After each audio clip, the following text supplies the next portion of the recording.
இந்த 5 இது எப்பயுமே எல்லா சுவாமிக்குமே பண்ணுவாங்க. அதுக்கு என்ன காரணம்னு எனக்கு தெரியல. என்னோடய பிராமின் ஃப்ரெண்ட்ஸ்கிட்டேயும் நான் கேட்கணும்னு நினப்பேன், ஆனால் மறந்துடுவேன். அதை பற்றி பேசும்போது இந்த 5 தீபக்காலும் ஒன்று ஒன்றா எடுத்து காட்டிட்டு அதுக்கப்புறம் வைப்பாங்க.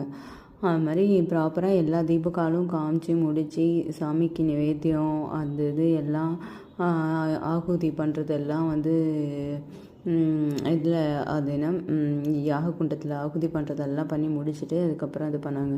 எனக்கு ஆனால் இந்த இது ரொம்ப பிடிச்சிருந்தது. இந்த டைம் அப்போது வந்து ரொம்ப பக்கத்தில் நான் போய் நின்று எல்லாத்தையும் எடுத்த மாதிரி இருந்தது. ரொம்ப பக்கமாக தெரியுதில்ல எல்லாமே, எல்லாம் பண்ணுறது எல்லாமே ரொம்ப கிளியர் வியூவில் எல்லாமே பண்ணுற மாதிரி இருந்தது. ஆனால் எனக்கு அது ரொம்ப பிடிக்கும்.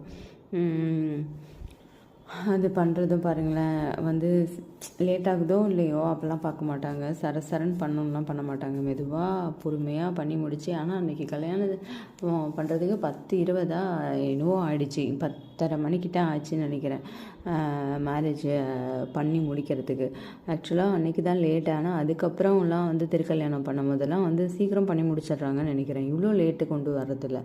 அன்றைக்கி வந்து கும்பாபிஷேகத்தோடு நடந்ததுங்கிறதுனால கொஞ்சம் லேட்டாகவே ஆரம்பிச்சிருப்பாங்கன்னு நினைக்கிறேன். அதுவும் மடாதிபதி அவங்க இதெல்லாம் வந்து பண்ணுறதுக்காக. அதே மாதிரி அந்த கல்யாண அரிசி எல்லோரும் கையிலையும் கொடுத்துருப்பாங்கள்ல, தலையில் தூக்கி போடும்போது ஐயோ என் தலையெல்லாம் ஃபுல்லும் கல்யாண அரிசி தான்.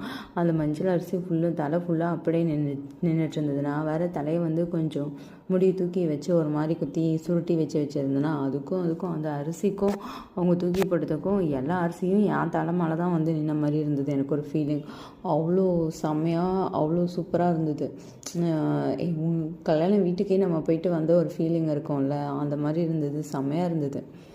முன்னாடி நான் தான் சொல்கிறேன், முன்னாடிலாம் வந்து அந்தளவுக்கு போக மாட்டேன். இப்போ எனக்கு தெரிஞ்சு இதோட 3வது திருக்கல்யாணமாக 2வது திருக்கல்யாணம் அட்டன் பண்ணியிருப்பேன்னு நினைக்கிறேன். அந்த மாதிரி அந்தளவுக்கு எனக்கு பயங்கர ஹாப்பியாக இருந்தது. எனக்கு தெரிஞ்ச 3வது திருக்கல்யாணம் தான் அட்டன் பண்ணியிருப்பேன்னு நினைக்கிறேன். அப்போ போகணுன்னு நினச்சி போனது. ஆனால் அதே மாதிரி சில கோயிலுக்கெல்லாம் போகணுன்னு நினச்சி போகாமல் நம்ம சும்மா போவோம், நமக்கு லக்கு கிடைக்கும்ல, அந்த மாதிரி நிறையாலாம் திருக்கல்யாணம் பார்த்துருக்கேன்.